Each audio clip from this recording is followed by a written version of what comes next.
Nos encontramos con el doctor Aureliano Sánchez Tejeda en la Galería Luis Nishizawa de la Facultad de Artes y Diseño de la UNAM, presentando una exposición titulada Huella Psíquica. Le agradezco enormemente que nos permita hacer esta entrevista para la revista Aureavisura de la Facultad de Artes y Diseño.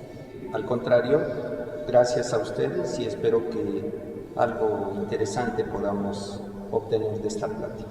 Inició sus estudios en la Escuela Nacional de Artes Plásticas. Me encantaría que usted nos pudiera hablar un poco sobre aquellos tiempos cuando usted fue alumno y cómo lo enriquecieron sus propios maestros. Yo ingreso a la Escuela Nacional de Artes Plásticas en 1976. Me tocó vivir el tránsito del lenguaje plástico al lenguaje de la educación visual. Tuve maravillosos profesores, grandes artistas que eran verdaderos maestros de la plástica, pintores, escultores, dibujantes. Y también tuve maestros jóvenes que estaban totalmente introducidos en el fenómeno del geometrismo y la vanguardia visual. De manera que soy producto de esa crisis que hasta décadas después comprendería yo a fondo.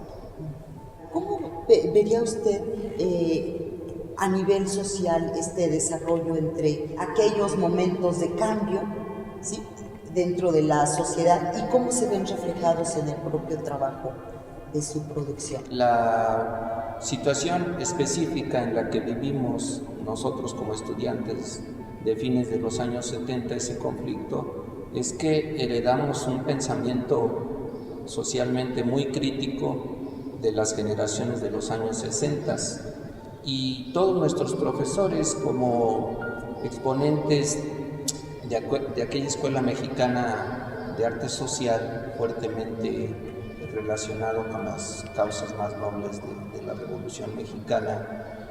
Nosotros somos todavía hijos de ese pensamiento que intenta hermanar de una manera fuerte, indisoluble, el quehacer del arte con un compromiso social.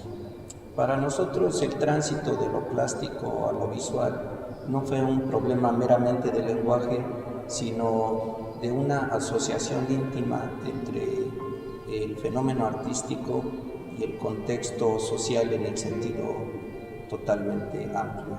¿Cuál es el vínculo que considera usted que tiene en su propia investigación, en su propio desarrollo de trabajo, entre lo dibujístico y el proceso que está siguiendo ahora en su producción? Ya en 1976-77, cuando me introduzco ya plenamente como estudiante a la academia, lo primero que descubro es que era yo un pésimo dibujante. Y entonces decido tomar todas las clases de dibujo que pudiera yo en la academia, tanto en el horario que me correspondía como en el segundo turno. Entonces ahí arranca una relación muy fuerte mía con el dibujo de sufrimiento. Pero cuando yo ya egresé de la academia, estaba yo trabajando como diseñador y museógrafo en el Instituto Nacional de Antropología. Hasta allá me van a llamar de parte de las autoridades de la ENAP entonces, y me solicitan que imparta yo unas clases de dibujo. Yo ingreso a dar clases de dibujo a la Escuela Nacional de Artes Plásticas en 1983, y eso me obligó naturalmente a desarrollar toda una carrera académica en torno al área de dibujo, aunque generalmente pinto y hago varios tipos de producciones artísticas. ¿Qué le dejaron sus maestros? Podría decirle que en realidad creo que yo y los alumnos hoy en día somos producto de todos los profesores con quienes trabajamos. A veces aprendemos mucho de alguien que se dedica con nosotros insistentemente, algún artista que nos toma bajo su tutela, pero también aprendemos de aquellos profesores con los que no estamos de acuerdo. Eso nos lleva a afirmarnos en aquella parte crítica de lo que pensamos y en fundamentar el porqué de nuestra crítica y buscar el conocimiento que suponemos que ese profesor no nos da. De tal manera que pienso honestamente que somos producto de toda la escuela en un sentido integral, tanto de aquellos profesores que consideramos como fuerte, como de aquellos profesores que aún estando distantes tuvieron a bien criticarnos. ¿Cuáles son las ideas que te gustaría dejar? Me gustaría que me olvidaran muy pronto, que encontraran su propia locura, su propia forma de pensar, y lo único que me encantaría dejarles es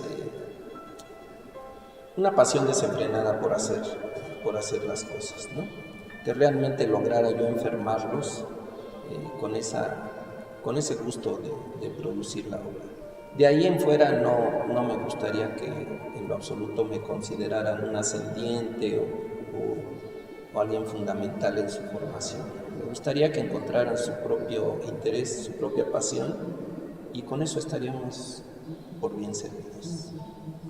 En las obras que estamos percibiendo en este momento en la galería de la exposición que está presentando, ¿cuál es el sentido de estas construcciones?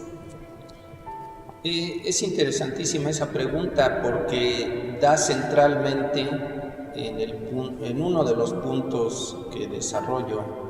La escultura, si tiene una característica general, es que podemos decir que es una construcción conceptual. Es construir modelando, construir tallando o construir armando. Pero precisamente todas estas piezas me interesaron no como construcción, como materia construida, sino como materia depositada. Cuando uno construye algo, su casa, su vida, uno hace un plan y entonces el objetivo es seguir el plan, porque entonces el resultado será positivo y aceptado. Pero en general la vida es una suma de proyectos, no la podemos vivir sin un proyecto, pero también de todas las cosas que suceden al margen del proyecto. Entonces, la vida es una conjunción entre actos proyectados y experiencias que se van depositando en la propia vida. Digamos que somos una suma de aquello que queremos ser como proyecto, cómo nos construimos y aquello que nos va sucediendo y que también nos marca y que nos deja una huella interior, una huella que no es visible, pero que nos marca y que cambia el rumbo de aquello que decidimos hacer.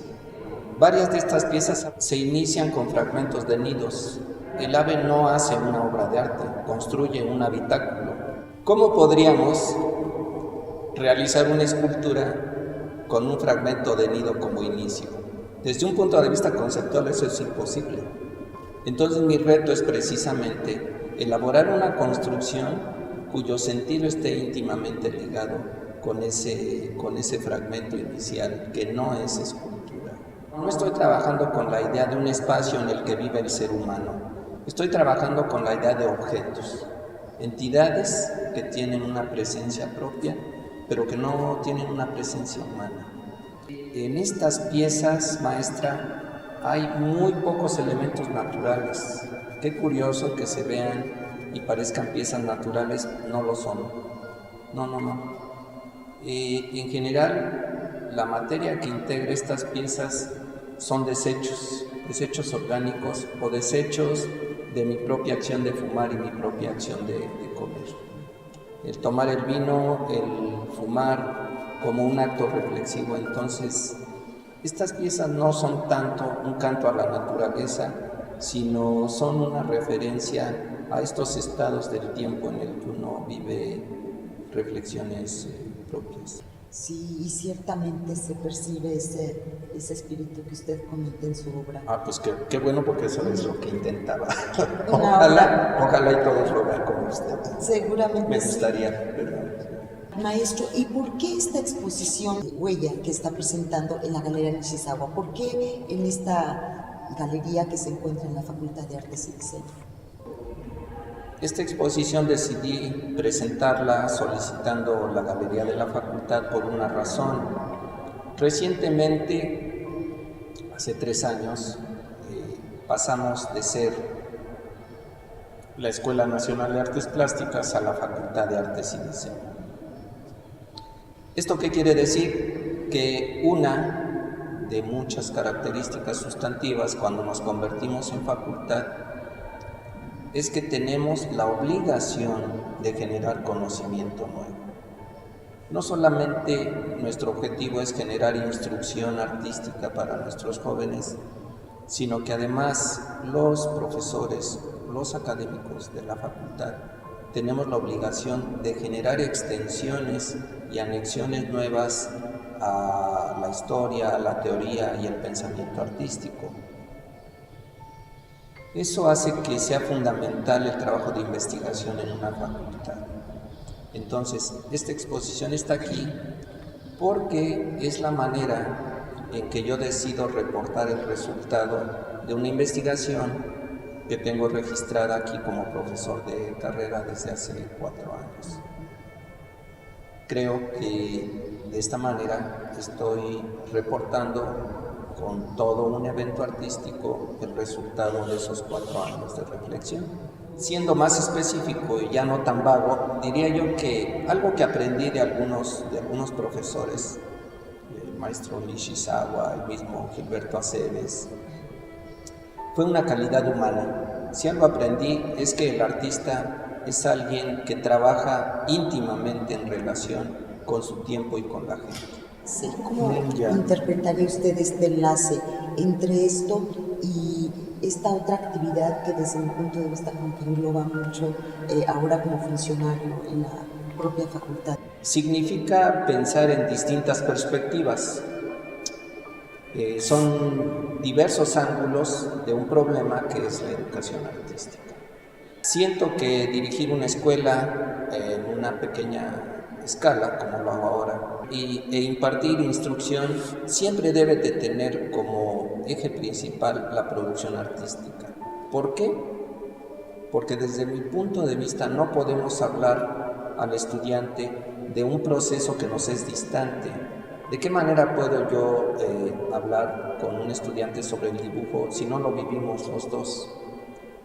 Siempre y en todo momento me mantengo continuamente produciendo mi trabajo, mi propia visión artística, no solo para mantenerme en forma y hacer gimnasia, sino porque lo considero que es la esencia de cómo entender el proceso artístico y es lo que me permite entonces poder hablar de esto con los jóvenes. De esa manera puedo pensar que aún estando detrás de un escritorio, lo que estoy haciendo es pensar cómo organizo el proceso artístico y lo comparto con mis compañeros y la comunidad.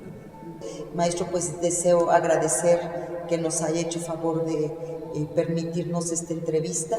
Gracias a ustedes por recordar mi trabajo y felicidades por su revista, a quien le deseo infinitos números más. Muchísimas gracias. A ustedes.